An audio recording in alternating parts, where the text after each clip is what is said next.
আজ থেকে প্রায় 2500 বছর আগের ঘটনা। এটা প্রাচীন গ্রিসে ঘটছিল। ঘটনাটা এরকম যে একটা মাঠের মধ্যে 20-25 জন মিলে গল্পগুজব করতেছে। হঠাৎ করে গল্প করতে করতে একজন অজ্ঞান হয়ে পড়ে গেছে। যখন অজ্ঞান হয়ে পড়ে গেছে, তারপরে তার সারাটা শরীর ভূমিকম্প হলে মাটি যেমন কাঁপতে থাকে, এরকম করে সারাটা শরীর কাঁপতেছিল। বেশ কিছুক্ষণ কাঁপলো। আশেপাশের লোক চিন্তা করতেছে এ নিশ্চয়ই বোধহয় কোনো অপকর্ম করছে, অন্যায় করছে, এই কারণে ঐশ্বরিক কোনো শক্তি তাকে অজ্ঞান করে এরকম করে শরীরের মধ্যে দেখতে পাচ্ছে না, কিন্তু যে পানিশমেন্ট দিচ্ছে, শাস্তি দিচ্ছে। তো এইরকম 1-1.5 মিনিট হওয়ার পরে কাঁপুনি যখন বন্ধ হলো, কিছুক্ষণ পরে এদিক ওদিক থেকে পানি নিয়ে এসে তার গায়ে ছিটাই দিছে। সেই লোকটা বলতেছে, কি হয়েছে স্যার? কিছু খেয়াল নাই। আশেপাশের লোক বলতেছে, না, তোমার নিশ্চয়ই কোনো খারাপ কিছু করছো, তোমাকে আর আমাদের সাথে রাখা যাবে না, তোমার বিচার করতে হবে। বিচার করার জন্য তাকে ওইখানকার যে বিচারক কমিটি ছিল, জোর জবরদস্তি করে টেনে হেসড়ে তাকে সেখানে নিয়ে গেছে। নিয়ে যাওয়ার পরে যারা বিচারক আছেন তারা জিজ্ঞেস করছে যে তোমার সম্বন্ধে যে অভিযোগ আসছে, এইটার ব্যাপারে তোমার বলার কি আছে? তো ওই লোক তো অজ্ঞান হয়ে গেছিল, সে জানেও না যে কি করছে। সে বলতেছে, আমি তো কিছুই জানি না, কিছুই খেয়াল করতে পারছি না।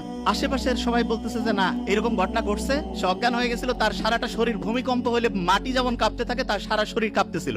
তখন বিচারকরা এদিক ওদিক তাকাইলো, সবাই একই সাক্ষী দিচ্ছে, এবং বিচারকরা বুদ্ধিশুদ্ধি করে বলল যে তুমি নিশ্চয়ই এমন কিছু করছো, এই সমাজে তোমার আর রাখা যাবে না, তোমাকে 1 সপ্তাহের মতো সময় এখানে আমরা আলাদা করে, ওই যে করোনায় আক্রান্ত হইলে যেমন একদম আলাদা করে রাখতো না, শুধু আলাদা করে যে চেহারা দেখার বুদ্ধি নাই, খাবার দাবার দিত, এরকম করে 1 সপ্তাহ রাখবো, তারপরে তোমাকে এইখান থেকে, দ্বীপ থেকে বের করে অন্য জায়গায় নির্বাসনে পাঠাতে হবে।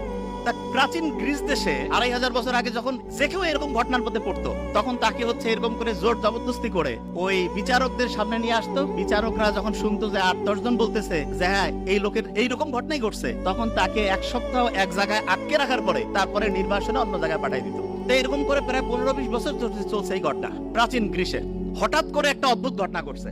ঘটনাটা একদিন বিচার চলছে, একজন এরকম অজ্ঞান হয়ে গেছিল, তার শাস্তি, তার পানিশমেন্ট কি হবে, এটা নিয়ে যখন বিচারকরা আলোচনা করছে, হঠাৎ করে একজন বিচারক অজ্ঞান হয়ে গেছে, এবং সেই বিচারকের সারাটা শরীর ভূমিকম্প হইলে যেমন কাঁপে, সেই রকম তার শরীরটা কাঁপতেছিল। মানুষজন চিন্তা করতেছে, প্রধান বিচারক, মানে বিচারকদের যে প্যানেল আছে তার মধ্যে প্রধান বিচারক যিনি, উনি অজ্ঞান হয়ে গেছে এবং তার সারাটা শরীর কাঁপতেছে। এখন অন্যান্য বিচারকরা চিন্তা করতেছে এনার বিচার কে করবে, এনাকে কি পানিশমেন্ট দেওয়া যাবে কিনা। এবং অন্য বিচারকরা বলতেছে, না, আমরা যতদিন থেকে আসি ইনি তো আমাদের চিফ জাস্টিস, এনার তো কোনো রকমের অন্যায় দেখি নাই, কোনো খারাপ কাজ দেখি নাই, সারা জীবন খালি মানুষের উপকার করছে, এই লোক হঠাৎ করে অজ্ঞান হইলো, কারণটা কি? তখন ওনারা একটা সিদ্ধান্ত নিল যে আচ্ছা, এটার আসলে কি অন্য কোনো কারণ আছে নাকি, সেটা জানার কোনো বুদ্ধি আছে কিনা। তখন হঠাৎ করে একটা লোক হাত তুলে বলতেছে যে গোটাল শরীর নিয়ে গবেষণা করে এরকম একজনের খোঁজ ওনার কাছে আছে। বলছে, ঠিক আছে, তাহলে ওইখানে আমরা যাই, ওইখানে গিয়ে জানার চেষ্টা করি যে